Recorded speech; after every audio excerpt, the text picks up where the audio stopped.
Bonjour à toutes et tous. Merci beaucoup d'être venus ici. Je vais rentrer directement dans mon sujet parce que je voulais vous présenter pas mal de choses. J'aimerais d'abord vous parler de l'histoire longue du travail. Ensuite, je vous parlerai des attentes que nous posons sur le travail, notamment nous les Français. Je vous montrerai comment ces attentes se heurtent au bouleversement du système productif. On fera un petit détour par la crise de la Covid pour montrer en quoi cette crise nous a amené à reconsidérer peut-être notre rapport au travail. Et puis, bien sûr, on se demandera sur quelle base on pourrait réinventer le travail. Voilà, donc je vous emmène dans cette aventure et on commence par l'histoire longue du travail, sous-titre du tripalium à la norme du travail épanouissement. Ce que je vais vous montrer, c'est on va parcourir ensemble plusieurs siècles pour comprendre comment on est passé d'une conception finalement très méprisée du travail au fait que le travail, c'est aujourd'hui quelque chose à quoi nous sommes très attachés, que nous valorisons énormément. Alors, voilà la question que je pose. Est-ce que la notion de travail a toujours existé et a toujours eu le même sens? Souvent, on nous dit, bah oui, le travail existe de toute éternité. L'homme de Cro-Magnon, déjà, lorsqu'il dessinait dans ses grottes, travaillait. Bon, moi, je suis pas sûre qu'on puisse dire ça. Et notamment, je ne suis pas sûre que derrière ce mot de travail, on mettait exactement les mêmes, on a toujours mis les mêmes représentations. Donc, ma réponse, c'est non. Non, le travail n'a pas toujours été perçu et vécu de la même manière. Et il y a, pourrait-on dire, un caractère historique de notre concept de travail, ou du moins de sa perception. Et ma thèse, c'est que le concept de travail avec lequel on vit aujourd'hui, il est constitué de différentes couches de signification. Alors chaque fois, Fabrice les a cités, mais je vous remonte dans quoi je démontre pour dire que je raconte pas n'importe quoi. Donc j'ai essayé de démontrer ça dans ce bouquin. Alors ma thèse donc, c'est que avant le XVIIIe siècle, on ne peut pas vraiment parler de travail comme nous en parlons aujourd'hui. Je reviens très loin avant, en Grèce antique. En Grèce, il y a plusieurs mots pour parler de ce que nous appelons le travail, notamment ergon, qu'on a souvent traduit par l'œuvre, et ponos. Ponos, c'est vraiment les trucs pénibles, les trucs vraiment qui fatiguent. Et l'idée en Grèce, c'est que toutes les tâches pénibles sont déléguées aux esclaves et ne sont pas valorisées. Et il y a donc dans ce monde une très grande différence entre ce que font les esclaves et même les artisans, c'est du côté de la nécessité, versus les citoyens, les hommes libres, qui eux sont du côté de la liberté et du côté de la politique. C'est-à-dire vous ne pouvez pas faire de politique, vous ne pouvez pas délibérer en commun si vous travaillez, si vous êtes artisan. Aristote dit que les artisans n'ont pas le droit d'être des citoyens parce que vous êtes dans un rapport de servitude avec autrui. Qui nous raconte tout ça? Notamment Jean-Pierre Vernant, dans son fameux ouvrage Mythes et société chez les Grecs. Voilà ce qu'il dit. De même qu'on n'a pas le droit d'appliquer au monde grec les catégories économiques du capitalisme moderne, on ne peut projeter sur l'homme de la cité ancienne la fonction psychologique du travail telle qu'elle est aujourd'hui dessinée. Ça veut dire, je dois m'interdire de regarder le passé avec mes catégories et mes lunettes d'aujourd'hui. Je dois enlever mes lunettes et comprendre quelles étaient leurs catégories. Et donc, le travail, si tant est qu'il y avait du travail, il n'était pas du tout perçu, compris, comme nous le comprenons aujourd'hui. D'une façon générale, ça c'est très important pour la suite de notre histoire. À cette époque, l'homme n'a pas le sentiment de transformer la nature. Il n'y a pas d'un côté l'humain, de l'autre côté la nature, et puis l'idée qu'on doit la transformer, la mettre en forme, l'humaniser, la façonner. Il n'y a pas du tout cette idée-là. Il y a plutôt l'idée qu'on doit se conformer à elle et que de toute façon, nous sommes une partie de la nature. Et Vernant rajoute, l'homme n'a pas non plus le sentiment de créer une valeur sociale. Ça, ce sont des idées très modernes. Donc, il n'y a ni l'idée de transformation de la nature, ni l'idée de création d'une valeur sociale. Et par exemple, nous dit-il, socialement, l'artisan n'est pas un producteur. Donc tout ça est très intéressant. On voit qu'on est dans un monde radicalement différent.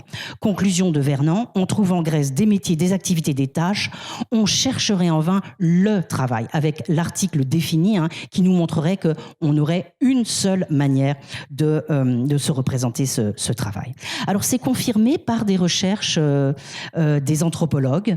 Par exemple, je vous montre un article très intéressant, Marie-Noël Chamou, Société avec et sans concept de travail, qui a essayé de faire le tour des travaux anthropologiques sur le travail, donc dans les sociétés non développée, en quelque sorte. Et voilà ce qu'elle nous dit. La notion générale de travail n'est pas universelle. Quantité de sociétés semble ne pas en avoir eu besoin. Dès lors, elle a tendance à nous apparaître sous les figures négatives de l'absence, il n'y a pas d'idée de travail. De l'éclatement en plusieurs notions. On trouve bien de ci, de là des morceaux qui ressemblent à notre idée de travail, mais ils sont complètement éclatés, ou du décalage de son contenu.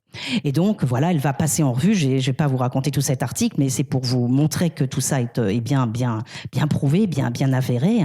Absence de la notion de travail, par exemple, chez les Mengué d'Océanie ou chez les Achuar. Voilà. Et vous voyez ici, j'avais ce petit truc. Ah oui, j'ai ma petite souris. La langue ne comporte pas non plus de termes désignant les procès de travail au sens large. Et puis, j'en viens quand même à sa conclusion. Elle est ici. Ainsi surgit une série de doutes. La définition économique de travail n'est-elle pas une notion indigène comme une autre, un découpage à usage interne? Quel rapport entretient ce concept avec les sens ordinaires conférés à travail dans la vie courante comme dans notre propre société? Et surtout, l'approche anthropologique ne permet pas d'esquiver une interrogation qui, plus que toute autre, peut être lourde de conséquences. Peut-on dire que le travail existe quand il n'est ni pensé ni vécu comme tel? Parce que vous avez des tas de gens qui vous diront « Oui, mais il travaillait quand même. Il ne pensait pas qu'il travaillait, mais il travaillait quand même. » Bon, et ben voilà, elle nous dit « Est-ce que vraiment on peut dire qu'il travaillait si les choses n'étaient pas vécues comme telles ?» Alors maintenant, je vais sauter par-delà les siècles pour vous dire qu'en gros, il y a eu une valorisation dans nos sociétés occidentales, une valorisation du travail tout au long du Moyen-Âge. Et puis j'en arrive à ce que moi j'ai appelé le premier acte, en quelque sorte, de l'invention du travail, qui me semble être le XVIIIe siècle. C'est-à-dire c'est pour moi au XVIIIe siècle que l'idée de travail trouve vraiment une de ses premières définitions, qu'on peut dire le travail. Et c'est chez Adam Smith, l'économiste philosophe, qu'on va trouver ça. Adam Smith, dans son grand livre Recherche sur les causes de la nature et les causes de la richesse des nations, il nous montre justement comment le travail est partout, et il est absolument admiratif de cette puissance productive du travail. Et qu'est-ce que c'est que le travail chez Adam Smith? Eh bien, c'est simplement, et vous voyez, c'est une définition purement instrumentale, c'est ce qui crée de la richesse. Donc c'est un moyen en vue d'une autre fin. Ce qui compte, c'est la richesse, c'est de produire de la richesse, c'est pas le travail. Donc le travail, il donne sa valeur aux choses, c'est pour ça qu'on parlera de valeur travail, mais il reste conçu chez Adam Smith, et c'est pour ça que plus tard Marx se moquera d'Adam Smith, il reste conçu comme de la peine, de la sueur, de la fatigue. C'est pas drôle le travail, c'est pas marrant le travail, c'est dur. Et donc Marx dit, Smith, il a strictement rien compris au travail. Mais cette conception, vous voyez, du travail finalement comme désutilité, comme quelque chose qui fatigue, qui fait mal, et qui finalement est une désutilité par rapport au loisir, c'est la définition économique que nous avons encore aujourd'hui du travail. Donc c'est quelque chose qui émerge au XVIIIe siècle, mais qui est encore nôtre aujourd'hui. Là-dessus va s'ajouter une deuxième couche de signification. Et de manière tout à fait révolutionnaire. Je crois qu'on a un tournant philosophique très important au XIXe siècle, au début du XIXe siècle, que je vois par exemple à l'œuvre chez un auteur comme Hegel. Le travail va être considéré comme l'essence de l'homme. C'est-à-dire que tout d'un coup, on se met à valoriser considérablement le travail. Le travail, c'est quoi? C'est une liberté créatrice. C'est cette activité qui me permet de transformer le monde dans lequel je suis. Ça y est, on y est, c'est la conception moderne. Et de me transformer moi-même.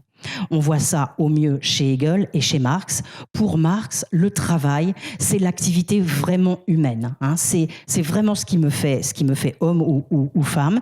Mais attention, Marx nous dit, le travail réel, il est aliéné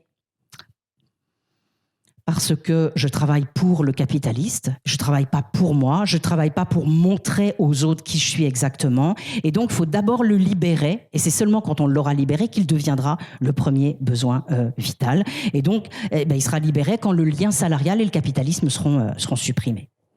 Regardez cette très très belle citation de Marx qui nous dit « supposons que nous produisions comme des êtres humains, sous-entendu non pas comme des bêtes, comme des animaux, eh bien alors chacun de nous s'affirmerait dans sa production et je vous emmène tout en bas, nos productions seraient autant de miroirs où nos êtres rayonneraient l'un vers l'autre. C'est-à-dire, si on travaillait tous comme des êtres humains, alors je pourrais vous montrer exactement qui je suis, je pourrais vous montrer ma singularité, ma spécificité et vous aussi, vous me montreriez la vôtre et ce serait merveilleux.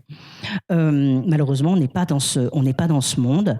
Et qu'est-ce qui s'est passé ? C'est mon troisième acte de l'invention du travail. Parce que ma thèse, c'est qu'aujourd'hui, notre idée du travail, elle est constituée de plusieurs couches de signification qui sont assez contradictoires les unes avec les autres. Et vous allez voir, la troisième, celle qui vient se poser à la fin du 19e siècle sur ce concept de travail, eh bien, qu'est-ce qu'elle fait ? C'est qu'au lieu d'abolir le lien salarial, en réalité, ce qui nous aurait permis de libérer le travail, on a installé sur le lien salarial toute une série de droits, le droit du travail, le droit de la protection sociale, qui font que nous apprécions aujourd'hui la société salariale, mais que nous ne sommes plus du tout dans ce que Marx avait imaginé. Donc Marx nous disait, en gros, le travail, ce sera génial quand vous aurez aboli le salariat, et en fait, on n'abolit pas du tout le salariat, mais on va dire quand même que le travail, c'est génial. C'est là qu'il y a quelque chose de très intéressant. Et donc, on rentre dans cette nouvelle société, la société salariale, où la sécurité ne vient plus de la propriété, mais de la vente de la force de travail. Et donc, il va falloir protéger cette vente de la force de travail. C'est tout le droit du travail qui va se mettre en place à la fin du 19e siècle. Alors, qu'est-ce que ça signifie tout ça ? C'est que notre concept actuel de travail, il est constitué de ces trois couches de signification en même temps. Il est en même temps un facteur de production, c'est la dimension instrumentale. Je travaille à la fois pour avoir un revenu, puis la société travaille pour fabriquer la production, pour créer de la richesse. Mais c'est aussi l'essence de l'homme, c'est-à-dire c'est cette activité qui me permet de vous dire qui je suis. Du moins le croyons-nous, et c'est également le système de distribution des revenus, des droits, des places et des protections caractéristiques de la société salariale. Ma thèse, c'est que ces trois dimensions, elles sont contradictoires entre elles, mais on le sait pas, et c'est aussi pour ça qu'on se dispute quand on parle du travail, quand on dit « mais non, je suis pas d'accord avec toi, le travail, c'est plutôt ça ».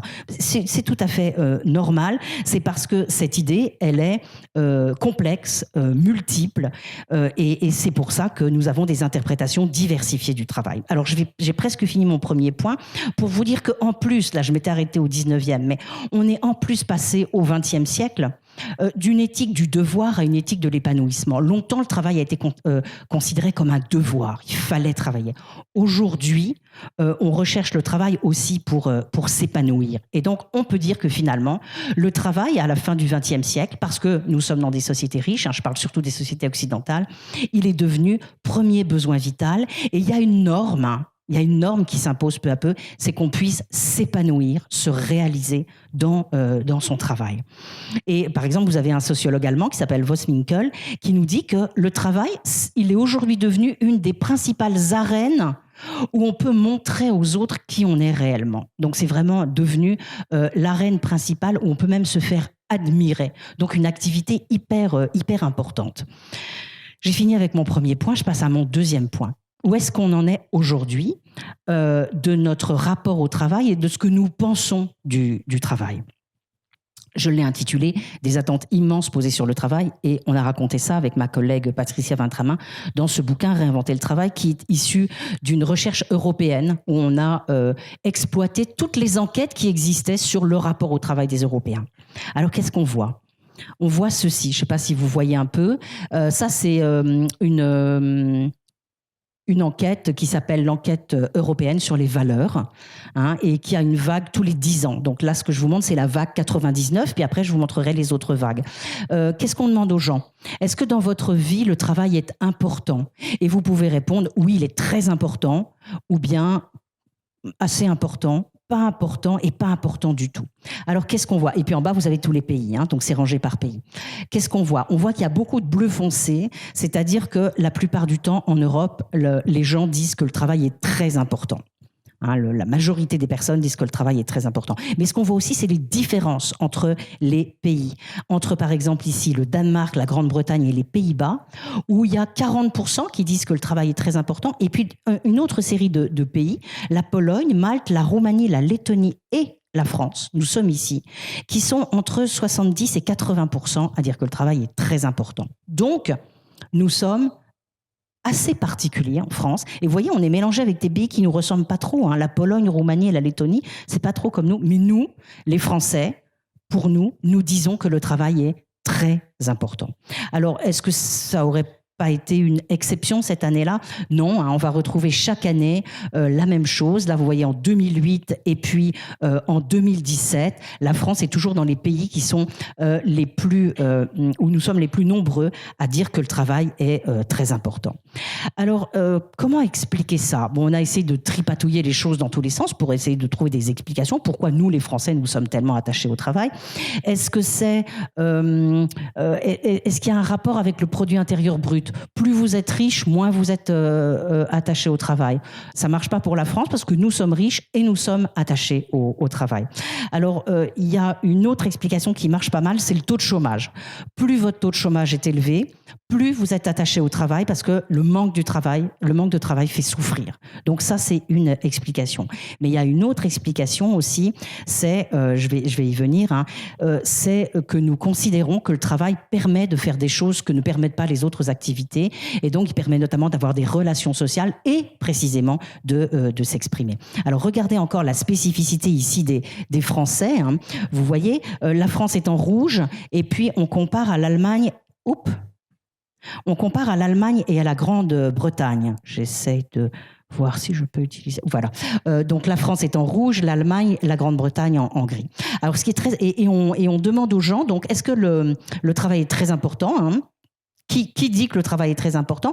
Et puis, on va regarder par catégorie. Ceux qui travaillent à temps plein, à temps partiel, indépendants, au chômage, retraités, étudiants au foyer. Et bien, ce qui est très intéressant, c'est que, bon, quand on travaille à temps plein, tout le monde dit à peu près la même chose, vous voyez, hein, à peu près 64% des gens qui disent qu'en France, en Allemagne et en Grande-Bretagne, que le travail est très important. Mais après, bah, ça varie énormément. Alors que nous, quelle que soit notre situation, temps partiel, indépendant, au chômage, retraités, étudiants et même au foyer, alors que regardez, les autres sont très bas, ben nous, quelle que soit notre situation, nous disons que le travail est très important. Alors, je vous ai dit, il y a une première explication qui est notre taux de chômage, important depuis longtemps, et une autre explication, c'est l'importance que nous accordons à l'intérêt intrinsèque du travail. Quand on parle d'intérêt intrinsèque, ça veut dire vraiment le contenu de l'activité, ce que je peux faire dans cette activité. C'est-à-dire à la fois avoir des relations sociales et puis sans doute montrer aux autres ce que je sais faire.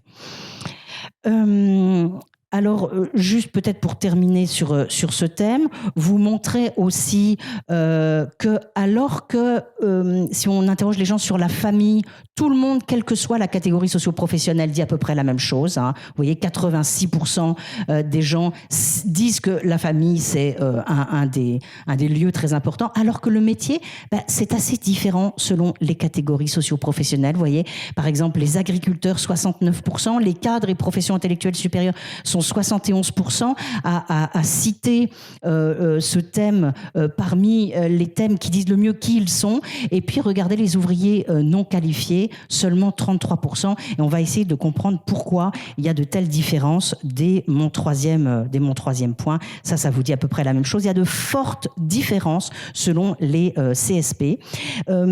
Ça, c'est très intéressant. Ça vous coupe, ça vous donne une autre représentation de notre attachement au travail selon les générations. Vous savez qu'on dit souvent que les jeunes ne sont plus du tout attachés au travail, ça ne les intéresse pas, le travail.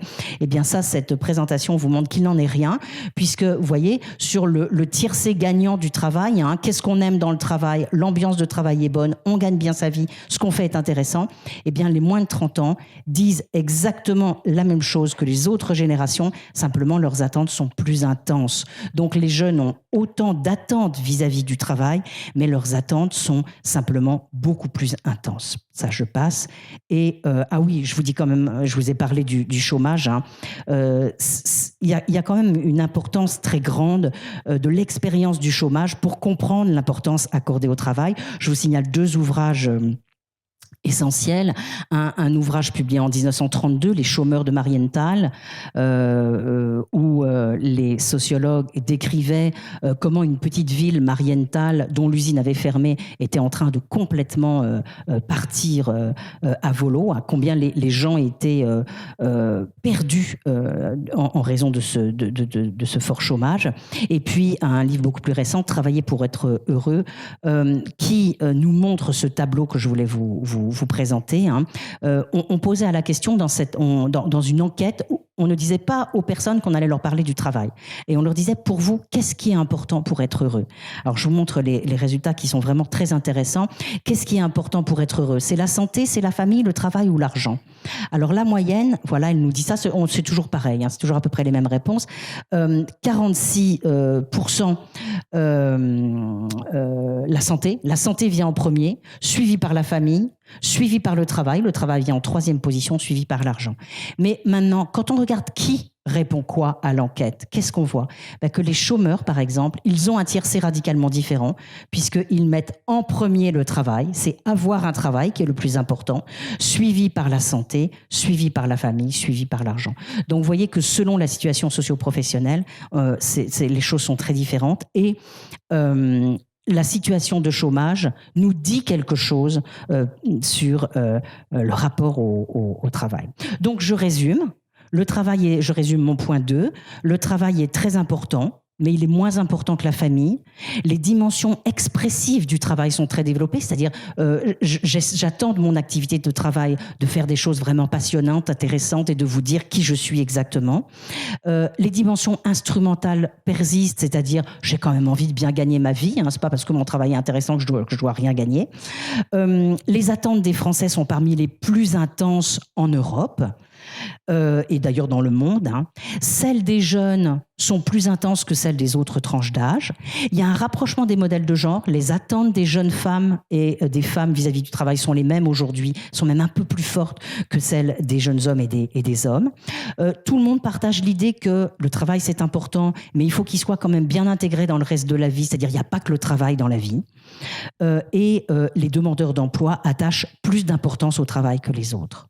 C'était mon deuxième point. Je vous montre maintenant comment ces attentes immenses, en gros, je vais directement au but, ne trouvent pas satisfaction, ne sont pas satisfaites. C'est-à-dire, je vous montre comment ces énormes attentes se heurtent au bouleversement du système productif. Pourquoi ?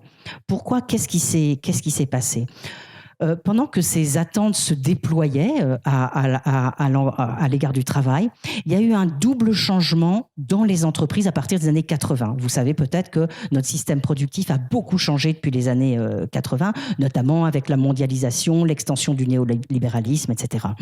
Il y a eu d'une part le développement de nouvelles formes d'organisation du travail, avec un appel à ce que les gens s'investissent plus dans leur travail. Et il y a eu une sorte de promesse qui leur était faite. Si vous vous investissez plus dans votre travail, vous aurez une récompense.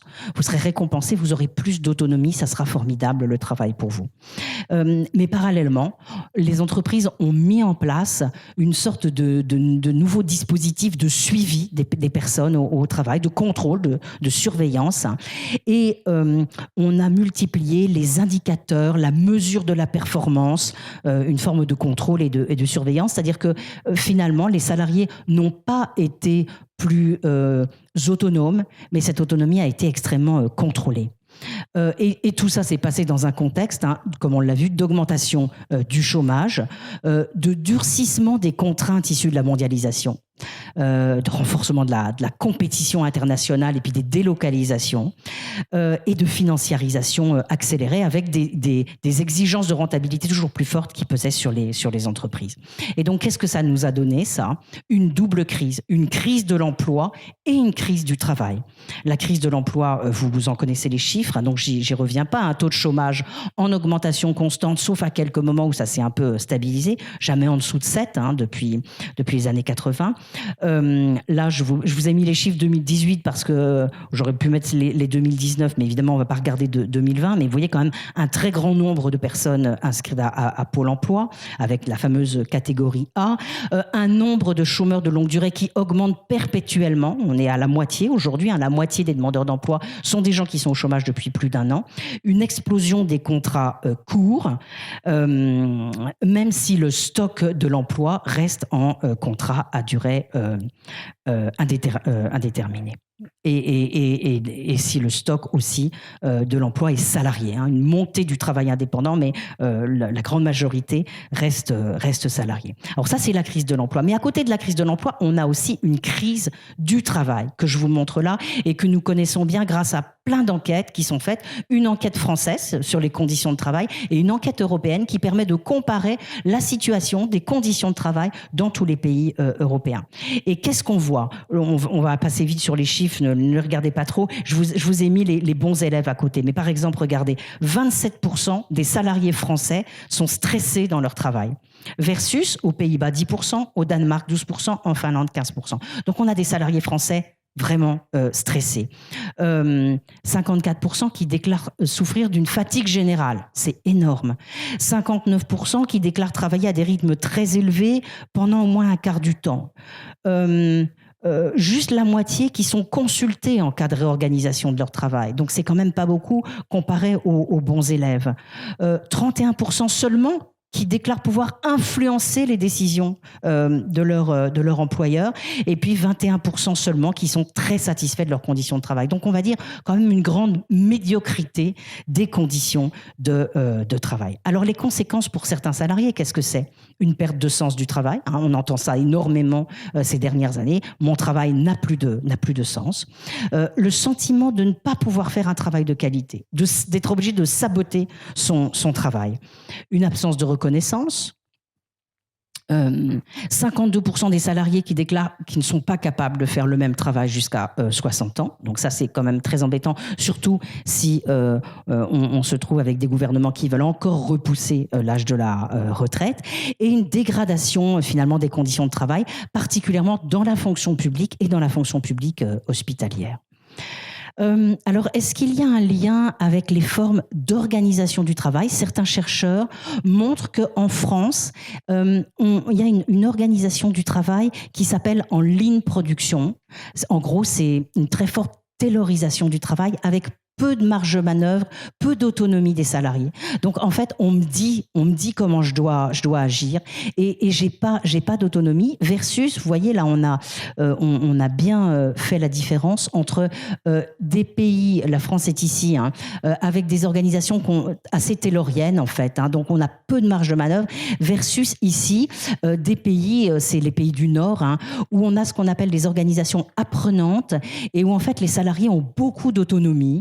Et on se demande s'il n'y aurait pas un lien justement entre ces mauvaises conditions de travail et cette organisation du travail où les salariés ont peu de marge de manœuvre. C'est ce qu'ont montré un certain nombre de chercheurs. Là, on ne va pas rentrer dans le détail, mais il y a une recherche qui a montré ça, que en fait, je vais très vite, c'était principalement dans les pays nordiques que les salariés étaient dans des organisations les plus apprenantes et autonomes. Et quand ils ont cherché à savoir finalement pourquoi c'était dans ces pays que les salariés avaient les meilleures conditions de travail, ils ont trouvé le lien avec une variable, c'était la force des syndicats. C'est-à-dire que si dans un pays vous avez des syndicats très forts, alors vous avez une chance que vous connaissiez des organisations du travail apprenante, laissant plus d'autonomie aux personnes et donc une meilleure qualité du travail. Je passe à mon 4e point parce que tout ça a été percuté de plein fouet par la crise de la Covid et il faut qu'on regarde si cette crise a permis d'améliorer ou pas la situation des travailleurs et travailleuses françaises. Cette crise sanitaire, qu'est-ce qu'elle a fait ? Elle a finalement révélé mais aussi exacerber, aggraver les inégalités sociales entre les statuts d'emploi, mais aussi entre les conditions de vie et de santé des différentes personnes. C'est vraiment, alors ça c'est vraiment prouvé par les différentes enquêtes dont on dispose. Elle a révélé et exacerbé les inégalités sociales. Par exemple, on a montré dans plusieurs pays, aux États-Unis, au Royaume-Uni, en France, qu'il y avait eu une surmortalité des travailleurs essentiels, qu'on a appelés donc travailleurs essentiels, que plus tard en France on appellera les travailleurs de la deuxième ligne, environ 5 millions de personnes. Des enquêtes ont montré également que les conditions de confinement avaient été très différentes selon les situations d'emploi et les situations sociales.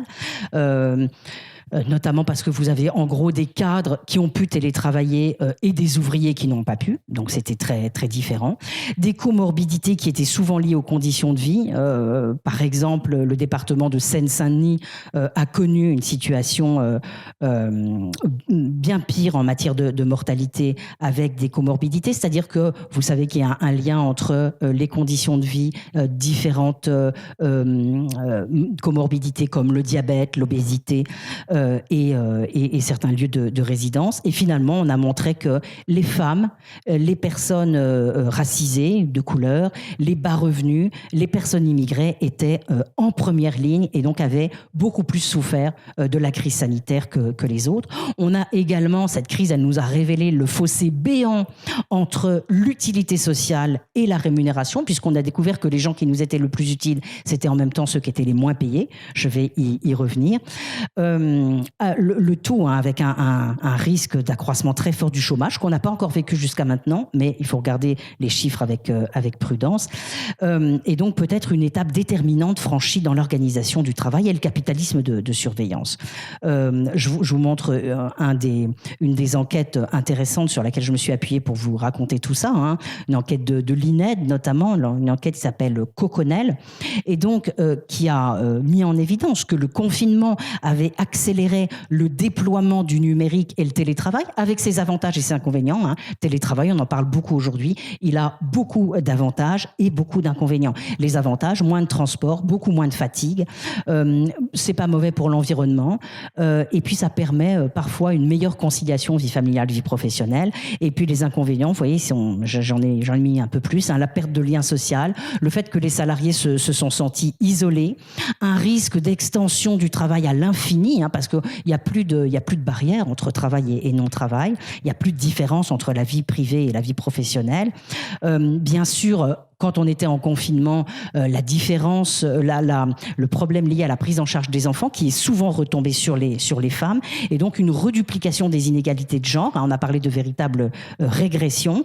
Et puis ces différences, regardez entre les hommes et les femmes, par exemple, sur la question de savoir si on avait une pièce à soi, un bureau pour télétravailler, 29% des femmes cadres disent que c'était leur cas, contre 47% des hommes cadres, donc de fortes différences. Et puis, ce qu'il faut remarquer avec cette crise, c'est qu'elle a entraîné des risques accrus de polarisation entre les cadres d'un côté, qui maintenant ont envie de continuer à télétravailler, mais aussi les CDI mieux protégés, les non-CDI moins bien protégés, les qualifiés et les peu qualifiés, et puis les protégés du contact et pas protégés du contact, toutes différences qui ont été accentuées par le recours croissant au numérique.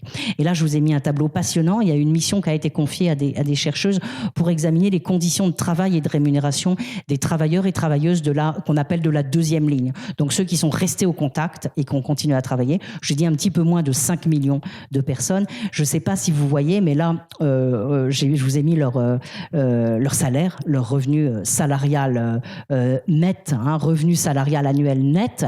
Et regardez, annuel, donc les agriculteurs, 10 000, les maraîchers, les ouvriers non qualifiés, mais regardez par exemple ici, les ouvriers non qualifiés de la manutention, 9 000, donc moins du SMIC, ou encore ici les aides à domicile, 8 000 euros de revenus annuels nets, et donc à comparer l'ensemble des secondes lignes, 11 900 euros de revenus salariés annuels nets, contre l'ensemble des salariés du privé, 19 000. Donc, et puis on a également regardé leurs conditions de travail, donc les plus mauvaises conditions de rémunération, les plus mauvaises conditions de travail, donc un vrai problème qui nous a été à la fois révélé et aggravé, le problème des travailleuses et travailleurs de la deuxième ligne. Alors, j'en arrive à mon dernier point, dernier peut-être un tout petit peu plus long que les autres, puisque après ce diagnostic, il faut se demander comment nous pourrions, on a dit, repenser ou réinventer le travail. Donc, un travail qui tient une place très importante dans nos vies, des attentes extrêmement lourdes à l'égard du travail. J'ai envie à la fois de bien gagner ma vie, mais j'ai envie aussi de pouvoir me réaliser, m'exprimer dans mon travail, d'être reconnu dans mon travail. Des conditions de travail qui sont pas bonnes, donc des attentes qui ne sont pas satisfaites, et puis une crise du Covid qui vient un peu rebattre les cartes et nous montrer qu'il y a de grandes différences, des rapports très différents au travail dans notre société. Alors, comment réinventer le travail ? J'ai eu envie de vous présenter trois scénarios différents. Et ma question, c'est est-ce qu'il y a un de ces scénarios qui, plus que les autres, pourrait nous permettre de résoudre la double crise dont je vous ai parlé, la crise de l'emploi, on a de très gros taux de chômage, et la crise du travail. Le travail, pour beaucoup de personnes, n'a plus de sens et les conditions d'exercice du travail ne sont pas bonnes. Donc, comment est-ce qu'il y a un scénario parmi ces trois qui serait apte à nous permettre de repenser, de réinventer le travail? Voilà. Trois scénarios qui accentuent plus ou moins les tendances existantes. Et donc, regardons celui donc, qui serait capable à la fois peut-être de nous donner une forme de plein emploi et puis de nous permettre de renouer avec le sens du travail. Alors, voilà mon premier scénario. Le scénario numéro 1, je l'ai appelé démantèlement du droit du travail et flexibilité. Il est souvent présenté par un certain nombre d'économistes comme le scénario qui nous permettra de supprimer les obstacles à la création d'emplois. Vous avez toute une série d'économistes qui disent que si nous avons beaucoup de chômage, c'est parce que notre droit du travail est trop rigide, trop lourd, et donc il faut le supprimer. Si nous le supprimons, si nous l'allégeons, alors nous créerons plus d'emplois. Bon, alors qu'est-ce que nous devons penser de ce scénario ? D'abord, pour vous rappeler que c'est un scénario qui est certes porté par des économistes et notamment par l'OCDE. L'OCDE, c'est une organisation internationale qui fait des recommandations aux pays et qui souvent dit vous êtes dans la bonne direction ou vous allez vraiment dans la mauvaise direction. Depuis les années 90, l'OCDE est une organisation internationale qui nous conseille d'alléger notre droit du travail et pense notamment que le droit du travail français est beaucoup trop lourd et que c'est pour ça qu'on a beaucoup de chômage. L'OCDE fait ce qu'on appelle du benchmarking entre les pays. Elle compare les performances du pays et elle essaye de faire des corrélations entre le taux de chômage et certaines institutions, certains dispositifs, certaines caractéristiques des pays. Alors par exemple, il y a un indice qui s'appelle Doing Business qui est promu par l'OCDE et qui montre que vous êtes d'autant plus performant que vous licenciez plus facilement les gens. Donc, faut les licencier plus facilement. Le raisonnement, c'est si je les licencie plus facilement, les employeurs ont moins de crainte d'embaucher puisqu'ils pourront licencier plus facilement. Donc, la thèse de toutes ces personnes, c'est que le chômage est causé par de mauvaises institutions. De mauvaises institutions. Par exemple, parmi les institutions, il y a le SMIC qui empêche les salaires de descendre trop bas, ou les syndicats. Les syndicats, ils empêchent aussi les salaires de descendre trop bas. Et donc l'idée, c'est que toutes les règles qui entravent l'allocation naturelle des emplois, ça doit se faire tout seul, c'est le marché qui va régler tout ça, c'est pas bon, donc il faut les supprimer ou les adapter. Alors par exemple, l'OCDE avait proposé un schéma de ce genre, les bâtons, la hauteur des bâtons, c'est plus c'est difficile de licencier, plus votre bâton est haut. Alors vous voyez que nous, la France, où est-ce qu'on est, nous autres ? Voilà, bah oui, bon, et bien sûr, on est en bleu. Voilà, on est là, on a quand même un bâton assez haut. Alors, il y a pire que nous, il y a la Turquie. Bon, et le Portugal. Mais donc, on a des bâtons assez hauts. Et donc, voilà, quand c'est difficile de licencier, c'est pas bon. Et donc, l'idée qui est derrière ce graphique, c'est qu'il faut simplifier toutes ces règles. Et donc, ce que l'OCDE aime faire, c'est des courbes comme ça, pour vous montrer qu'il y a une corrélation entre... Alors, c'est des termes très, très techniques, qui font très très chic, la rigueur globale de la législation protectrice de l'emploi. En gros, la difficulté à licencier, toutes les règles qui entourent le contrat de travail, et on vous fait une corrélation, soit avec le taux de chômage, soit avec la durée du chômage. Et donc, vous voyez, là, ça va tout seul. Il y a une courbe comme ça. Donc, ça veut dire qu'il y a une forte corrélation entre la durée du chômage et la protection de l'emploi.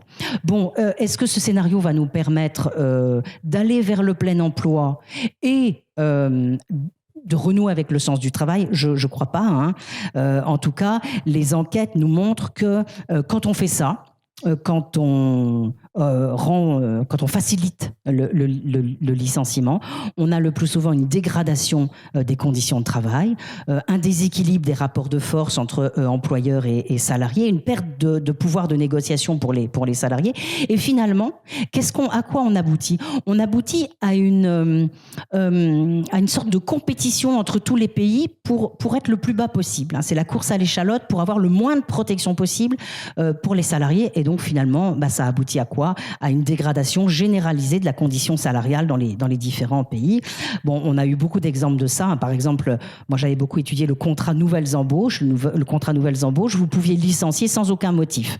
Quand vous étiez une petite entreprise de moins de 20, voilà. Et donc, ça a donné une forte dégradation des conditions de travail. Mais c'est quelque chose qui a été très à la mode qui l'est encore un peu, hein, dans les différents pays. Donc, on a eu pas mal de réformes en Espagne, en Italie et en France pour, en gros, simplifier le licenciement et finalement désinciter les salariés à aller devant les prud'hommes. Donc, je crois que ce qu'on peut dire sur ce scénario numéro 1, c'est qu'il ne permet ni de créer des emplois, ni d'améliorer les conditions d'exercice du travail. Alors, est-ce qu'un deuxième scénario nous permettrait cela ? Je l'ai appelé le scénario de la révolution technologique. C'est quelque chose dont on entend beaucoup parler depuis les années 2010, hein, le scénario de la révolution technologique, avec, je vous ai mis là un ouvrage publié en 2012 et puis un article qui a fait énormément de bruit publié en 2013. Le fameux article, publié en 2013, il disait que la moitié des emplois aux États-Unis allaient être supprimés dans les 10 années à venir. Et cette étude, elle a été copiée dans le monde entier. Et chaque fois, on arrivait au même chiffre. Ah bah oui, il y a la moitié des emplois qui vont disparaître à cause de l'automatisation. Tous les emplois vont être automatisés. Voilà, donc les emplois vont disparaître. Qu'y a-t-il encore dans ce scénario ? Eh bien, l'idée que les nouvelles technologies détruisent irréversiblement l'emploi, que la fameuse thèse de Rifkin d'il y a 20 ans, à la fin du travail, est confirmée, et que c'est une bonne nouvelle, que le travail sera de plus en plus collaboratif, c'est-à-dire à la fois on va perdre la moitié des emplois, mais le travail qui restera, il sera beaucoup plus intéressant, plus collaboratif, plus sympa, quoi. Ce sera la fin des organisations hiérarchiques, on va tout changer, ce sera des organisations en réseau, toutes plates, et donc ça sera en même temps la fin du salariat. Et là encore, hein, les promoteurs de ces scénarios trouvent que c'est une bonne nouvelle. La création de valeur se fera au sein de plateformes où les consommateurs construiront le produit. Alors on parle de coworking, de crowdsourcing. Et finalement, on aboutit au même résultat que mon scénario numéro 1, c'est-à-dire à l'idée que les règles, elles sont très gênantes et donc elles entravent toujours ce même processus de destruction créatrice, hein, et donc elles doivent être supprimées. Finalement, derrière ce scénario, qu'est-ce qu'il y a ? Il y a l'idée que chacun doit devenir son propre employeur, son propre entrepreneur, son propre manager et responsable de sa carrière. Alors, je ne crois pas non plus que ça soit le bon scénario. Je ne pense pas que ce soit le scénario qui nous permettra à la fois, bien sûr, de créer des emplois, puisqu'on nous dit qu'ils vont disparaître, mais il ne nous permettra pas non plus, à mon avis, de retrouver un sens du travail et un travail véritablement intéressant, épanouissant. Pourquoi ? Quelles sont les limites de cette conception ?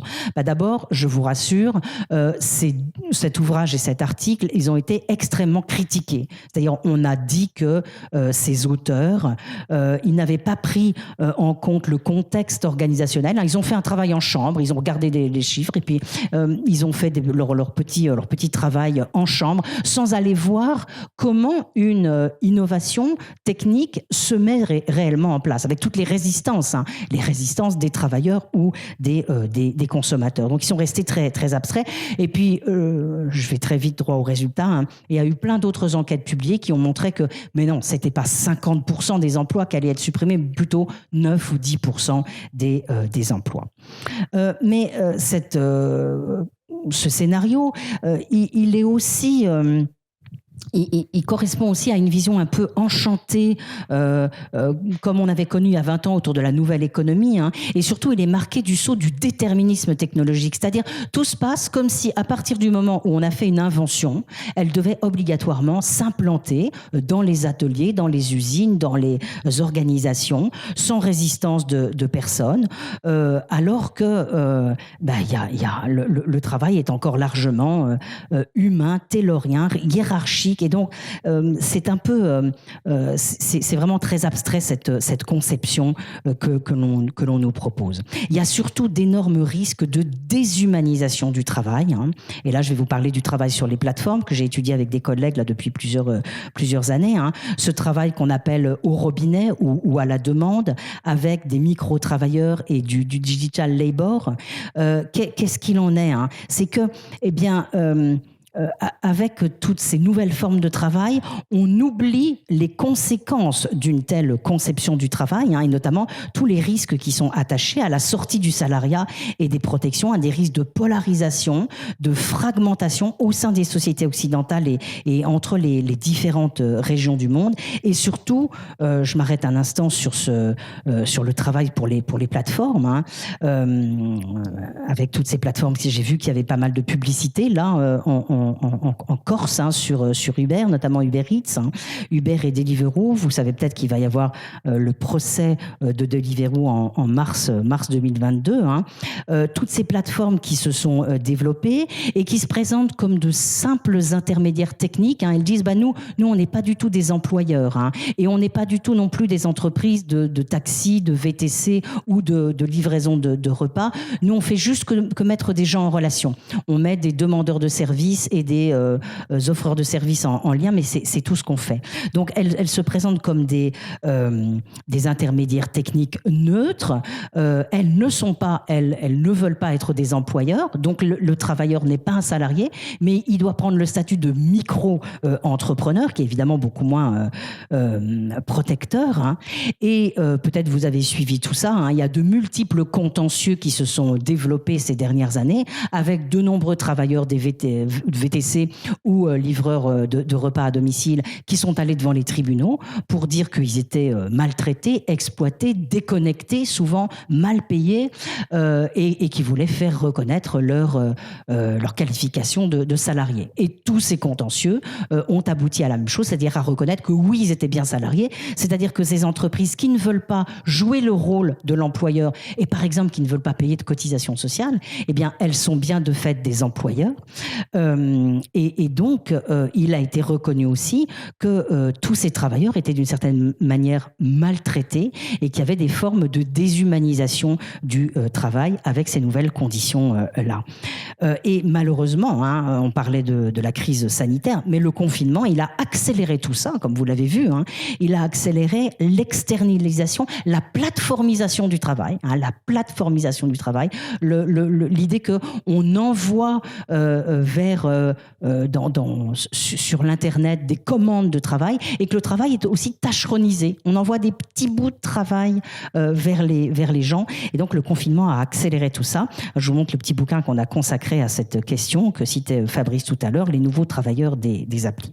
Et puis surtout, et j'en ai fini avec ma critique de ce scénario numéro 2, de la révolution technologique, ce scénario, il soutient une vision automatisée et dématérialisée de la production, production, alors que la consommation de matière n'a jamais été aussi élevée. Et donc ce scénario, il fait une impasse radicale sur l'augmentation du coût des matières premières et de l'énergie, ce qu'on voit en ce moment, et sur la nécessité d'engager nos sociétés dans la reconversion, ce que j'appelle la reconversion écologique. Et j'en arrive donc à mon petit préféré, le scénario numéro 3, que j'ai appelé le scénario de la reconversion écologique, qui, lui, me semble susceptible, à l'inverse des deux autres, si on est malin, à la fois de nous permettre de renouer avec le plein emploi et sans doute avec de nouvelles organisations du travail, avec le sens du travail. En quoi consiste-t-il ce scénario ? Il consiste tout simplement à prendre au sérieux ce que nous raconte le dernier rapport du GIEC, par exemple, sorti le 9 août dernier. Donc, à prendre en compte la contrainte écologique et la nécessité de prendre soin de nos ressources naturelles et humaines. Je vous redis pas tout ce que nous a appris ce dernier rapport du GIEC, parce que je crois que là, la prise de conscience est vraiment en train d'être très, très forte. Le risque d'une augmentation des températures de 6 degrés, avec des cataclysmes dont une partie n'est pas imaginable, des parties de la Terre inhabitables, le caractère irréversible du processus. Bien avant la crise du Covid, on savait qu'on devait engager une bifurcation radicale, mais la crise sanitaire nous a montré combien nous étions finalement vulnérables et combien nous avions peu de moyens pour nous anticiper et vraiment bifurquer radicalement. Et donc, il me semble qu'on doit comprendre cette crise sanitaire comme un coup de semonce qui a montré l'ampleur des dysfonctionnements de notre société et la faiblesse de notre préparation. Je vous ai mis quelques petites images pour vous rappeler les souvenirs de l'été, les feux en Californie, la fonte de la calotte glaciaire, l'extension de la sécheresse, les inondations en Europe, la mer de plastique dans les Caraïbes, l'extinction des oiseaux, et puis le fameux schéma central dans le dernier rapport du GIEC, les scénarios possibles justement avec les émissions de CO2 si jamais elles restaient en dessous de 1,5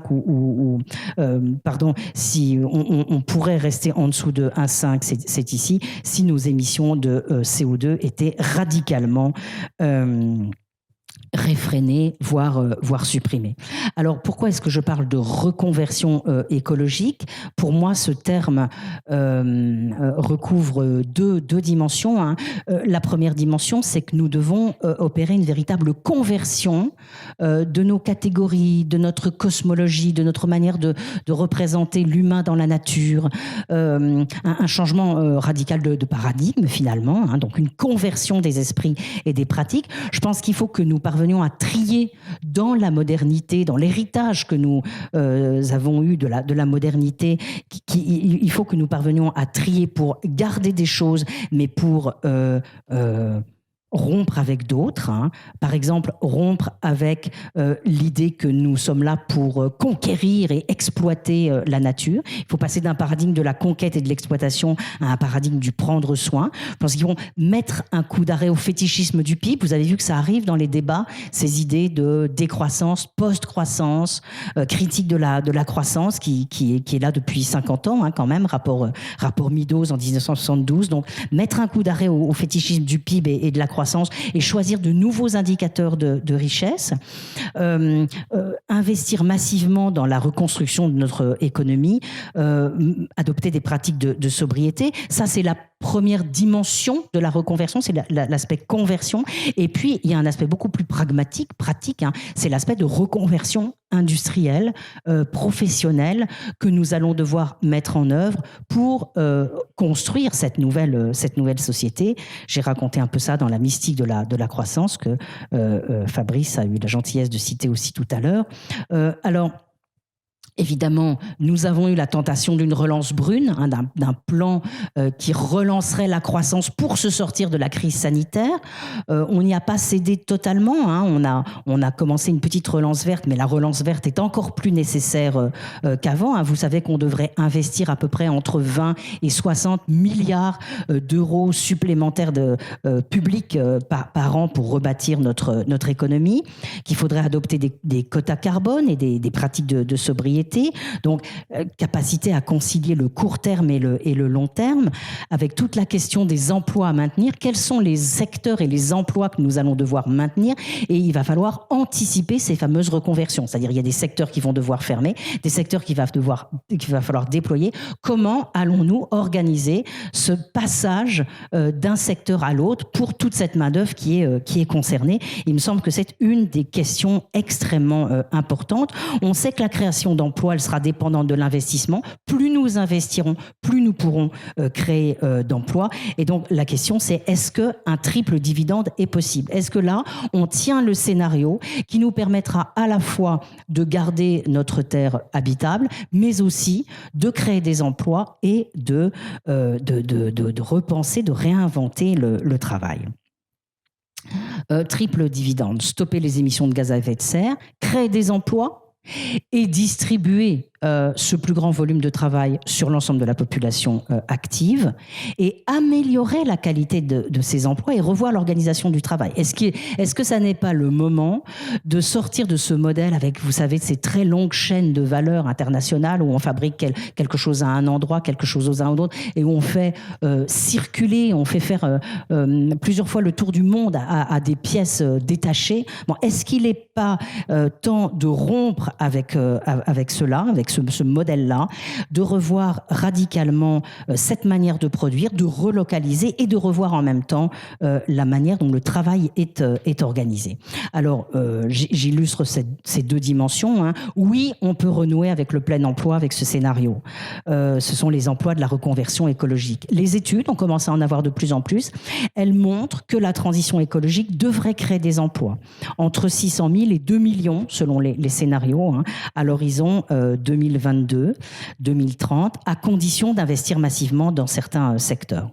Ce qui est clair, c'est qu'on aura besoin de plus de travail humain dans le BTP, rénovation thermique des bâtiments, les transports, construire de nouvelles lignes ferroviaires, l'agriculture, passer à une agriculture qui ne détruit plus les sols, l'artisanat, l'industrie, le recyclage, la réparation. On aura besoin de plus de travail humain parce que on devra renoncer à utiliser trop d'adjuvants chimiques ou d'adjuvants mécaniques qui utilisent de l'énergie. Or, notre consommation d'énergie doit diminuer. Donc, on aura besoin de plus de travail humain. Ça date de 2020. Vous voyez, c'est une étude de l'ADEME qui nous montre les emplois que nous pourrons créer et dans quel secteur. Bon, mais je vous le disais, hein, il faut qu'on fasse attention. Parce que certes, on va créer des emplois, mais ça ne va pas se faire tout seul. Et ça ne va pas se faire dans les secteurs dans lesquels sont les personnes. Donc, il va falloir regarder ça très près et adopter l'idée que la transition, elle doit être juste. C'est quoi une transition juste? C'est une transition qui ne laisse pas sur le carreau toutes les personnes qui sont dans les mauvais secteurs. Elles n'ont pas fait exprès, elles sont dans les mauvais secteurs. Et donc, il faut absolument prendre ça en considération. Il y a des secteurs à fermer, à réduire, il y a des secteurs à ouvrir et à développer. On aura de nouveaux métiers, on aura des métiers qui seront transformés. Et donc, il faut bien se souvenir que jusqu'à maintenant, on a plutôt échoué. On n'a pas su résoudre la crise du textile, la crise de la sidérurgie, ou du moins on les a traités en mettant les gens soit au chômage, soit en pré-retraite. Là, il ne faut pas qu'on fasse ça. Donc, il faut vraiment anticiper et vraiment qu'on mette toute notre énergie pour trouver les moyens d'anticiper et de régler cette question. Il faut anticiper les reconversions. Il faut certainement cartographier, il faut faire un travail très fin de cartographie des compétences, à la fois des secteurs menacés et puis dans les nouveaux secteurs. Il y a plein de questions à régler. Il y a très peu de travaux en France sur ces questions. Il y a eu un rapport d'une équipe animée par Laurence Parisot, l'ancienne présidente du MEDEF, hein, le plan de programmation des emplois et des compétences. C'est un sujet majeur. On a très peu de choses dessus. J'ai pratiquement fini ma présentation pour vous dire donc qu'on doit rebâtir entièrement nos économies. Que ce scénario de la reconversion écologique, c'est, comme j'essaie de vous le montrer, une opportunité pour aller vers le plein emploi. On va devoir créer des emplois. À nous de les répartir intelligemment sur le territoire et sur la population active pour donc lutter contre le chômage actuel. En même temps, hein, ce qu'on voit, c'est que ces nouveaux emplois qu'on devrait créer, ça sera sans doute des emplois un peu plus manuels et peut-être qu'ils pourront nous permettre de faire rentrer dans l'emploi une partie de la population moins qualifiée que l'autre. Ça sera très intéressant. Et si on était très très intelligent, non seulement on pourrait mettre en place ce plein emploi, mais on pourrait aussi désintensifier le travail, organiser le travail autrement. Je vous ai dit tout à l'heure, rompre avec ces longues chaînes de valeur, relocaliser, ramener l'activité autour des lieux d'habitation, parce que vous savez qu'aujourd'hui, une des urgences, c'est ces déplacements domicile-travail. Alors vous, ici, c'est pas le cas, mais nous, à Paris, c'est absolument terrible, parce que les gens travaillent à Paris, mais ils habitent à 2 heures de là, donc ça donne des situations horribles. Donc, est-ce qu'on est capable à la fois de relocaliser des emplois et de mettre ces emplois près des lieux d'habitation des personnes, c'est-à-dire de faire revivre les petites villes, en gros, hein. Et est-ce qu'on serait capable, en plus, de transformer les organisations productives? Ce sera impossible de le faire sans impliquer fortement les citoyens et les travailleuses et travailleurs. Il faudra mettre au centre de nos raisonnements l'utilité sociale, hein. Qu'est-ce qu'on cherche à faire? On cherche à satisfaire les besoins essentiels des personnes et donc à développer les emplois vraiment utiles. Et sans doute, alors si on était vraiment très très très très très malin, on pourrait également renouer avec les idéaux du 19e, c'est-à-dire démocratiser l'entreprise et démarchandiser le travail.